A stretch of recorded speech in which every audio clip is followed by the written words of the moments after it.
le geste est précis, minutieux. Pour Mathieu, c'est là que se trouve la gastronomie. C'est pas si compliqué que ça en fait.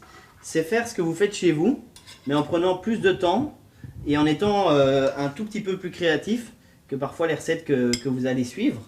Mais après, c'est vraiment amener voilà, de la minutie, et amener de la précision dans ce que vous faites. Et pourtant, Mathieu n'avait pas vraiment d'attirance pour la cuisine. Mais voilà, il n'était pas très bon à l'école. C'est mon grand-père qui m'a dit un jour lors d'un repas au restaurant, écoute, t'aimes bien manger, fais la cuisine. Mathieu entre alors à l'école d'hôtellerie à Namur, puis enchaîne les stages, notamment chez Lionel Rigolet, au Comme Chez Soi, où il se découvre une passion et une cuisine bien à lui. Moi, je pense que les gens, quand ils viennent au restaurant, ils ont envie d'être un peu bousculés, mais ils n'ont pas non plus envie de passer une demi-heure à essayer de retrouver tous les goûts qu'il y a dans leur assiette, quoi.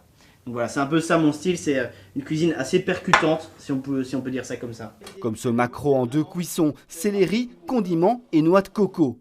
Préparation, puis dressage, étape indispensable pour déclencher l'explosion des saveurs. En mélangeant dans l'assiette directement la coco, les oignons, les salicornes et les mûres, je sais que le client il va avoir l'équilibre parfait parce qu'il va tout déguster ensemble.